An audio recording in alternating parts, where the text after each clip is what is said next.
കുറേ window shopping നടത്തുക കേട്ടോ. ഡ്രസ്സുകൾ വിൽക്കുന്ന ഒരു കടയാണ്.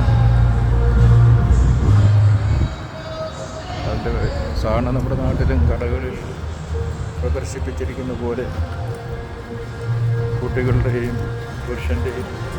പുരുഷന്മാർക്ക് വേണ്ടിയുള്ളൊരു കടയാണ്. അതുകൊണ്ടാണ് അവരെ മാത്രം വെച്ചിരിക്കുന്നത്. റോഡ് സൈഡ് വഴി ഞാനിങ്ങനെ നടക്കുക.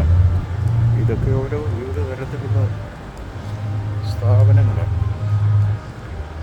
ഇവിടെ റെസ്റ്റോറൻറ്റുകളിലെ ഒരു പ്രത്യേകത ഉള്ളിലിരുന്ന് കഴിക്കുന്നതല്ലാതെ ആളുകൾ ഈ തണുപ്പില്ലാത്ത കാലങ്ങളിലൊക്കെ പുറത്തിരുന്ന് കഴിക്കാൻ ഇഷ്ടമാണ് അവർക്ക്. ഇത് അകത്തൊരു റെസ്റ്റോറൻറ്റ് എന്നാൽ കുറച്ച് പേര് പുറത്തിരുന്ന് അവർ അത് എൻജോയ് ചെയ്യും. വണ്ടി നിങ്ങൾ കണ്ടല്ലോ. ഇവിടെ റോഡ് ക്രോസ് ചെയ്യുന്ന അതെങ്ങനെയാണെന്നുള്ളത് ഞാൻ പറഞ്ഞു. തിരക്കുള്ള റോഡുകളിൽ നമ്മൾ ക്രോസ് ചെയ്ത് കഴിഞ്ഞാൽ നമ്മുടെ നാട്ടിലും അത് അപകടകരമാണ്. എന്നാൽ ഇവിടെ വളരെ സ്പീഡിലാണ് വണ്ടികൾ ഓടിക്കുന്നത്. അതുകൊണ്ട് ക്രോസ് ചെയ്യാൻ വേണ്ടി ഒരു സംവിധാനം മനുഷ്യൻ്റെ പടം വെള്ള നിറത്തിലായി. അത് വെള്ള നിറത്തിലാകണമെന്നുണ്ടെന്നുണ്ടെങ്കിൽ റോഡ് ക്രോസ് ചെയ്യാനുള്ളൊരു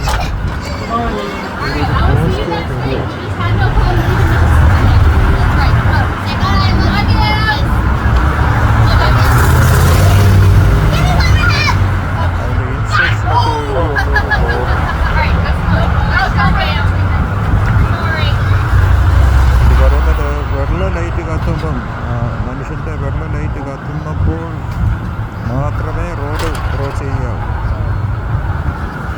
അത് ചുമപ്പായി കൈ ഫ്ലാഷ് ചെയ്തുകൊണ്ടിരിക്കുമ്പം നിങ്ങൾ നടക്കാൻ ആരംഭിച്ചെങ്കിൽ അവിടെ സമയം കാണിക്കും, അന്ന് നടന്ന് അവസാനിപ്പിക്കണം. എന്നാൽ അന്നേരം നടക്കാൻ തുടങ്ങി. അതുപോലെ അതിനടിയിൽ സമയം, എത്ര സമയം ക്രോസ് ചെയ്യാനുണ്ടെന്നുള്ളതും കാണിക്കും. ചുമപ്പ് കാണിക്കുകയാണെങ്കിൽ അതിനർത്ഥം കയ്യെ ഒരിക്കലും ക്രോസ് ചെയ്യും എന്നുള്ളതാണ്. ഇപ്പം എനിക്ക് ഇതിന് മറുവശത്തേക്ക് ക്രോസ് ചെയ്യാൻ വേണ്ടി ഞാൻ ഇവിടെ കണ്ടു പുഷ് ബട്ടൺ. ഞാൻ ആ ബട്ടണിൽ പോയി പുഷ് ചെയ്യാൻ പോകും. കണ്ടോ, എൻ്റെ വിരൽ കൊണ്ട് ഞാൻ അവിടെ ഞെക്കി. അപ്പോൾ ഞാൻ പറഞ്ഞു കഴിഞ്ഞു എനിക്ക് ക്രോസ് ചെയ്യണം. ഇപ്പം കണ്ടോ അവിടെ കൈ ചുമപ്പ്. അതുകൊണ്ട് ഞാൻ ക്രോസ് ചെയ്യാൻ പാടില്ല. ഞാനിവിടെ വെയിറ്റ് ചെയ്യും. ആ കൈ വെള്ളയാകുന്നിടം വരെ ഞാനിവിടെ വെയിറ്റ് ചെയ്യാം. അല്ലാതെ ഞാൻ ക്രോസ് ചെയ്യാൻ പാടില്ല. എല്ലാ റോഡ് ക്രോസ് ചെയ്യാൻ പ്രത്യേക സ്ഥലങ്ങളുണ്ട്. അവിടെ ഇങ്ങനെയുള്ള സംവിധാനങ്ങളുണ്ട്. അല്ലാത്ത സ്ഥലങ്ങളിൽ നമ്മൾ റോഡ് ക്രോസ് ചെയ്യരുതെന്ന് നിയമവിരുദ്ധമാണ്. വണ്ടി വന്നിടിച്ച് നമ്മൾ വീഴുകയാണെന്നുണ്ടെങ്കിൽ അതിന് പിന്നെ ഉത്തരവാദി നമ്മൾ തന്നെയാണ്. ഇതിപ്പോൾ അത് വെള്ളയായി.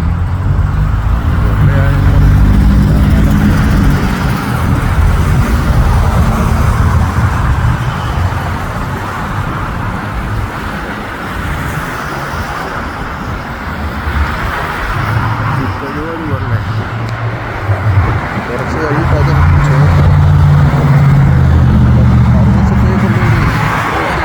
സംവിധാനം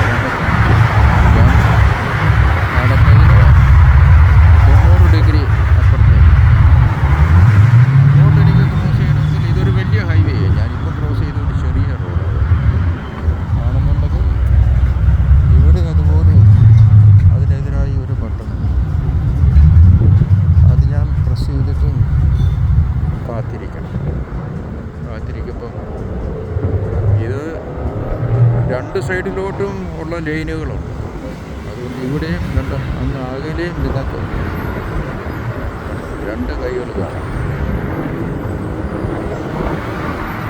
പകുതി ക്രോസ് ചെയ്ത് അപ്പോഴത്തേത് ചുമപ്പാകുകയാണെന്നുണ്ടെങ്കിൽ ആ നടുക്കങ്ങ് നിൽക്കണം.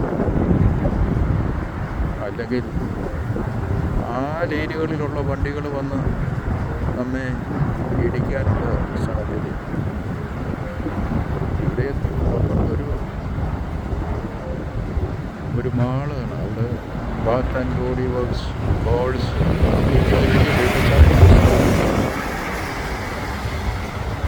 സന്ധ്യ കഴിഞ്ഞു.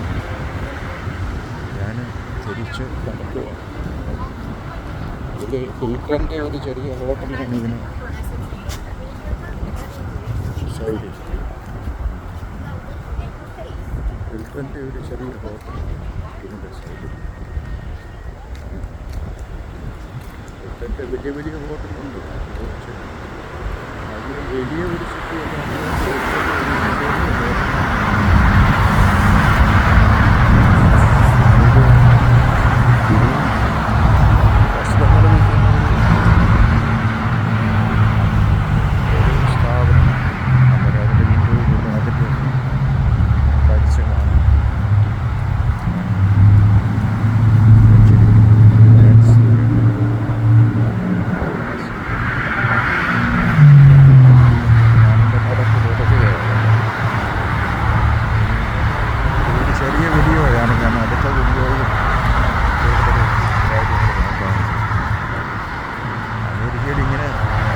നടന്നു പോകുന്നവരൊക്കെ വളരെ ചുരുക്കമാണ്.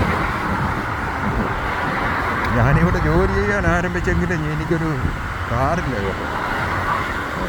ഞാൻ ഊബർ എടുത്ത് ഓഫീസിലേക്ക് പോകും. അധികം ദൂരമില്ല. ഒരു $8 കൊടുത്താൽ എനിക്ക് ഊബർ പിന്നെ എൻ്റെ ഓഫീസിൽ പോകും. പിന്നെ തിരിച്ചും ഊബറേ വരും.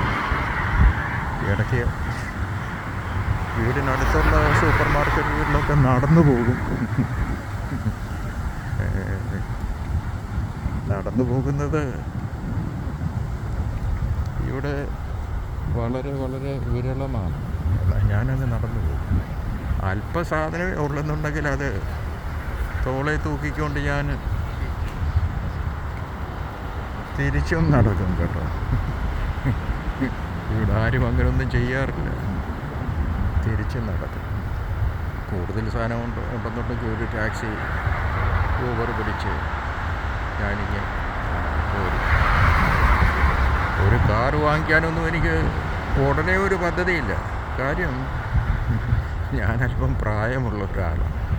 ഇവിടെ ദീർഘകാലം ജോലി ചെയ്യാനൊന്നും കഴിയുമോയെന്ന് തോന്നുന്നില്ല. അന്നേരം ഇവിടെ ഒരു കാറിനൊക്കെ ഒരു $30,000 മേളിൽ ഡോളർ കൊടുക്കേണ്ടി വരും. അതൊരു ബാധ്യതയാണ്. അന്നേരം കിട്ടുന്ന ശമ്പളത്തിൽ നിന്ന് അത്രയും കാശ് മുടക്കാനുള്ള സാഹചര്യം ഇപ്പോൾ എനിക്കില്ല കേട്ടോ. ഞാൻ വളരെ കാലം ഇന്ത്യയിൽ ജോലി ചെയ്ത ഒരാളാണ്. വളരെ എക്സ്പീരിയൻസ്ഡ് ആണ് എൻ്റെ മേഖലയിൽ.